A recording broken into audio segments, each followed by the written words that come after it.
Praise the Lord friends. இயேசுவின் நாமத்தினால் இந்த நாளிலும் உங்களை வாழ்த்தி நான் வரவேற்கிறேன். இந்த நாளும் நம்ம என்ன பார்க்க போகிறோம்னா, ஆண்டவரோட வசனத்தை நம்ம தியானிக்க நிற்கிறோம். இந்த வேளையிலும் எரேமியா எழுதின புஸ்தகம் 30வது அதிகாரம் 22வது வசனம் என்ன சொல்லுதுன்னு நம்ம பார்ப்போம்.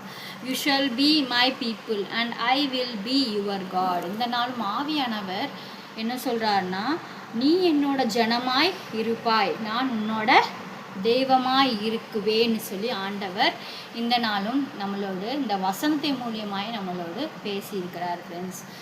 ஆண்டவர் உண்மை உள்ளவராய் இன்றும் நம்மளுக்கு மத்தியிலே உலாவிக் கொண்டிருக்கிறார். இந்த உலகத்தில் தெய்வங்கள் இல்லை, அவர் மட்டுமே பரிசுத்த தேவன் என்று நம்ம விசுவாசிக்கணும். விசுவாசித்து விட்டுவிடாதபடிக்கு அந்த விசுவாசத்தை பிறர் இடத்தும் ஆண்டவரை பற்றி 4 வசனங்களை பேசி அவங்களையும் ஆண்டவருக்குள்ளே கொண்டு வர நம்ம என்ன செய்யணும்னா பிரயாசப்படணும். ஆண்டவர் அதை இந்த நாளும் நம்மளோட பகிர்ந்து கொள்ள விரும்புகிறார். என்னன்னு பார்த்தீங்கன்னா, நீ என்னோட ஜனம், நான் உன்னோட தேவன் அப்படின்னு ஆண்டவர் வசனத்தின் மூலியமாய் இந்த நாள் நம்மளோட இடைப்பட்டு இந்த வார்த்தையை சொல்லியிருக்கார். நிறையா பேர் எப்படி நினைப்பாங்கன்னா, பின்மாற்றத்தில் போயிடுவாங்க. எப்படின்னா,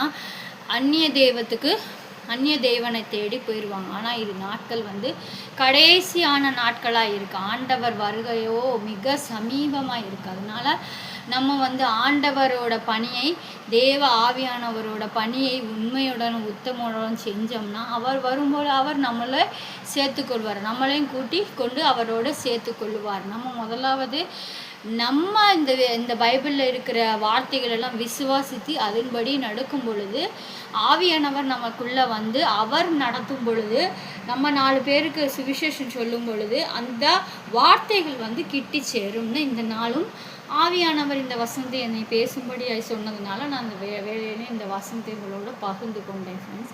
இந்த எரேமியா புஸ்தகத்தில் இப்படியாய் சொல்லப்பட்டிருக்கு. ஒன்று கூடி நம்ம பார்க்கலாம். என்ன சொல்லியிருக்குன்னு, you shall be my people and I will be your God. நீங்கள்லாம் என்னோட ஜனங்கள், நான் உன்னோட தேவன் அப்படின்னு ஆண்டவர் மறுபடி இந்த வார்த்தைகளை நம்மளோட பகிர்ந்து கொண்டதுக்காக ஆவியானவரை ஸ்தோத்திரம் பண்ணி நம்ம துதித்து நம்ம ஜெபித்து கடந்து செல்வோம். ஒரு சிறிய ஜெபத்தை இந்த வேளையில் நம்ம ஏறெடுப்போம். கண்களை மூடி ஜெபிப்போம். ஸ்தோத்தரிக்கிறோம் கர்த்தாவே, உங்களை நன்றியோடு துதிக்கிறோம், ஸ்தோத்தரிக்கிறோம், நன்றி செலுத்துகிறோம். ஆவியானவரே, இந்த வேலையிலையும் அப்பா நாங்கள் இந்த இடத்துல கூடி அப்பா நாங்கள் ஜெபிக்கிறோம் ராஜா. அப்பா அந்த ஜெபத்தை நீங்கள் கேளுங்க. அப்பா அந்த ஜெபத்தை பார்க்குற ஒவ்வொரு பிள்ளைங்களையும் நீங்கள் ஆசீர்வதிங்க. இந்த நாள் எங்களோடு நீ என்னோட ஜனம், நான் உன்னோட தேவன்னு